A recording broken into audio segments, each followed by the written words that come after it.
नमस्कार दोस्तों, आज की वीडियो में हम बात करेंगे वाराणसी के टॉप 5 बाहुबली के बारे में, जिनके बारे में आपको जानकारी नहीं होगी। नंबर 1, ब्रजेश कुमार सिंह का जन्म वाराणसी जिले में हुआ। उनके पिता का नाम रविंद्र सिंह था। रविंद्र सिंह इलाके के रसूखदार लोगों में गिने जाते थे। सियासी तौर पर भी उनका रुतबा कम नहीं था। ब्रजेश सिंह बचपन से ही पढ़ाई लिखाई में काफी होनहार था। वर्ष 1984 में इंटर की परीक्षा में उसने बहुत अच्छे अंक से हासिल किए थे। उसके बाद ब्रजेश ने यूपी कॉलेज से बीएससी की पढ़ाई पूरी की। वहां भी उसका नाम होनहार छात्रों की श्रेणी में आता था। ब्रजेश का अपने पिता रविंद्र सिंह से काफी लगाव था। पिता चाहते थे कि ब्रजेश पढ़ लिखकर अच्छा इंसान बने, लेकिन किस्मत को कुछ और मंजूर था।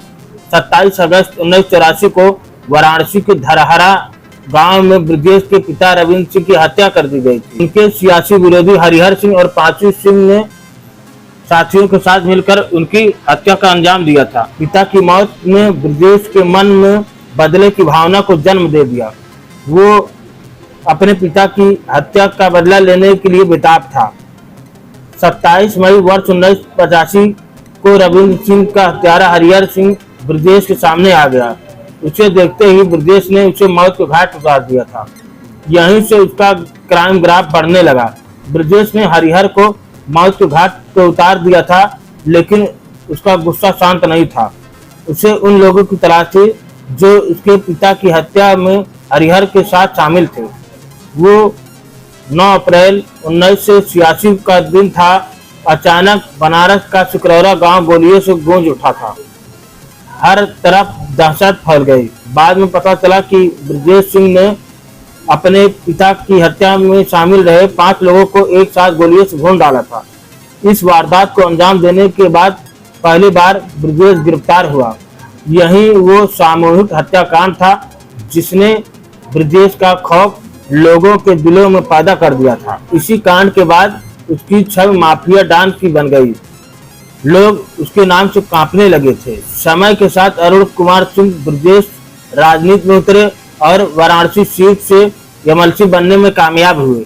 उनकी पत्नी एमएलसी रही हैं। 2 दशक से एमएलसी सीट पर ब्रजेश के परिवार का कब्जा है। ब्रजेश सिंह को भुवनेश्वर से गिरफ्तार किया गया था। नंबर 2, सुभाष ठाकुर। सुभाष ठाकुर वाराणसी के छोटे से गांव का रहने वाला था। वह 17 साल की उम्र में अपराध की दुनिया में उस वक्त कदम रखा था जब वो 90 के दशक में मुंबई में काम की तलाश में पहुंचा। संयोग से उन दिनों एक ऐसा वाकया हो गया जिसने सुभाष की जिंदगी को बदल कर रख दी। विरार इलाके में पाव भाजी का ठेला लगाने वाले उसके एक दोस्त से हफ्ता वसूली को लेकर मराठी गुंडों से झगड़ा हो गया था। सुभाष कदकाठी और ताकत में ऐसा था कि किसी को भी पहली नजर में डरा देता था।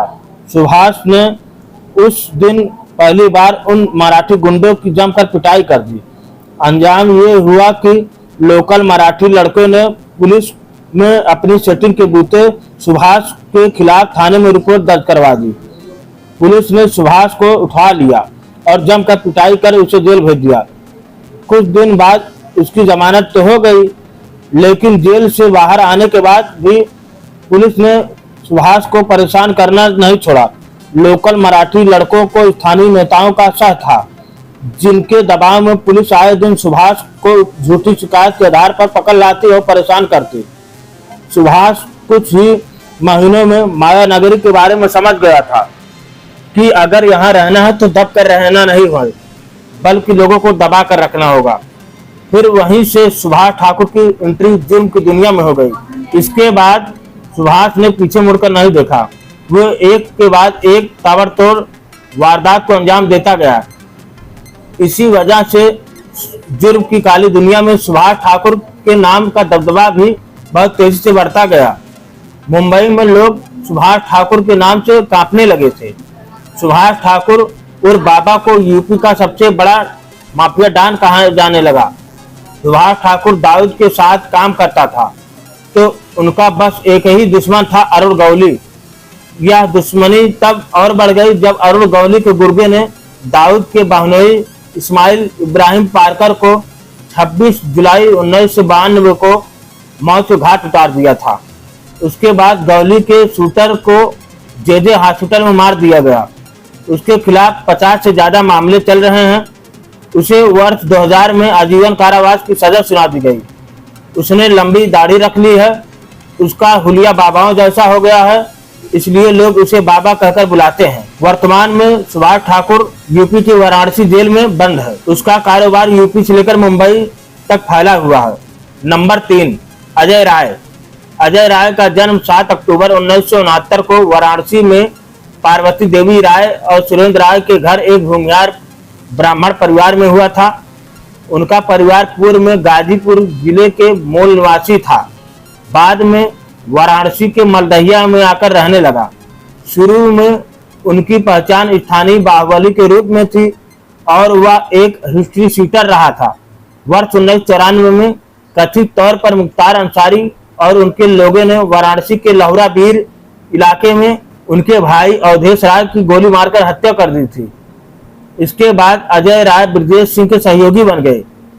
इससे पहले वह वर्ष 1989 से कई आपराधिक मामलों में ब्रजेश सिंह और त्रिभुवन सिंह के साथ जुड़ा हुआ था। वर्ष 1991 में वाराणसी के डिप्टी मेयर अनिल सिंह पर हुए हमले में उनका नाम आया था। एफआईआर में अनिल सिंह ने कहा था कि वर्ष 1991 में कंटोनमेंट इलाके में अजय राय और उनके अन्य लोगों ने उसकी जीप पर फायरिंग की थी। बाद में राय इस मामले में बरी कर दिए गए।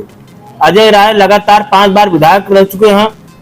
वर्ष 1996 में बीजेपी ज्वाइन करने के बाद से वो 2007 तक विधायक रहे। इसके बाद बीजेपी आलाकमान से मतभेद के चलते उन्होंने समाजवादी पार्टी का दामन थाम लिया था। साल 2009 में उन्होंने मुरली मनोहर जोशी के खिलाफ सांसदीय का चुनाव लड़ा और हार गए थे। इसके बाद यहाँ भी ज्यादा दिन नहीं रहे और निर्दलीय पिंडरा विधानसभा सीट से उपचुनाव जीतकर विधायक बने। बाद में उन्होंने कांग्रेस ज्वाइन कर ली। उनको वर्ष 2022 की विधानसभा चुनाव में अवधेश सिंह हरा दिया। वर्तमान में वह कांग्रेस के यूपी के अध्यक्ष हैं। नंबर 4, रोशन गुप्ता। रोशन गुप्ता वाराणसी के बड़ी पियरी के रहने वाला है। रोशन गुप्ता उर्फ कुट्टू का नाम अपराध की दुनिया में बड़ा था। कारण यह भी था कि रोशन को किशोरावस्था से ही पूर्वांचल के बाहुबली की चकाचौंध भा रही थी। वह कुख्यात माफिया मुन्ना बजरंगी से प्रभावित था। वर्ष 2011 में 16 साल की उम्र में रोशन गुप्ता ने गोपाल यादव नाम के व्यक्ति की हत्या कर जुर्म की दुनिया में कदम रखा था। गोपाल यादव 10वां मेघ के खालिशपुर का बड़ा व्यापारी था। ऐसे में उसकी हत्या के बाद रोशन का खौफ सभी कारोबारियों में था। रोशन गुप्ता का संपर्क इसी बीच वाराणसी के बड़े बदमाश सनी सिंह से हुआ। सनी सिंह उस वक्त इलाके में रंगदारी, हत्या और अपहरण के कई मामलों में नामजद था।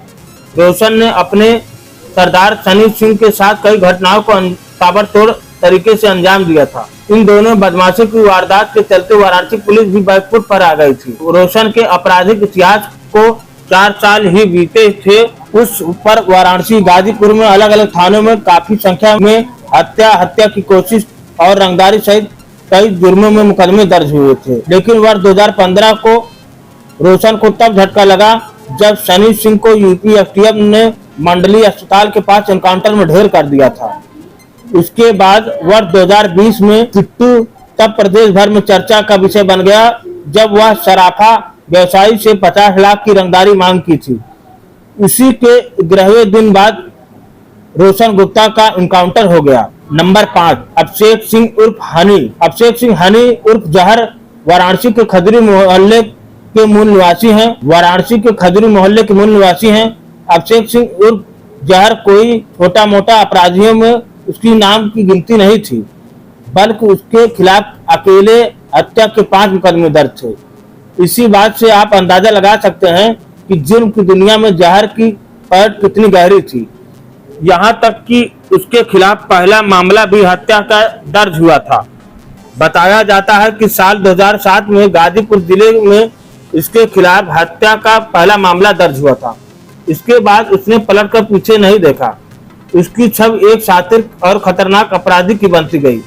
नतीजा हुआ कि जहर के खिलाफ वाराणसी के थाना कैंट, सोलापुर, कोतवाली, सिगरा में कई संगीन मामले दर्ज होते रहे। उसके सिर पर हाथ था यूपी के कुख्यात गैंगस्टर सुभाष ठाकुर का। उसी की छत्रछाया में जहर ने जुर्म का सबक सीखा और एक आम युवक से कुख्यात अपराधी बन बैठा। ऐसे में ऐसा अपराधी जिसे लोग जहर के नाम से पुकारने लगे थे। माफिया गैंगस्टर सुभाष ठाकुर भले ही जेल में बंद था, लेकिन वो जेल के अंदर से अभिषेक सिंह हनी को फरमान सुनाया करता था, उसे काम दिया करता था। यहाँ तक कि किसी भी वारदात को अंजाम देने के लिए जहर को जेल से ही हथियार मुहैया करवाता था। बाद में उसका इनकाउंटर हो गया, उस पर 1 लाख का इनाम घोषित था। आज के वीडियो में इतना ही। मिलते हैं नई जानकारी के साथ, तब तक लिए जय हिंद। यदि हमारे चैनल पहली बार आए हैं, वीडियो को जरूर लाइक करें, चैनल को जरूर सब्सक्राइब करें। धन्यवाद।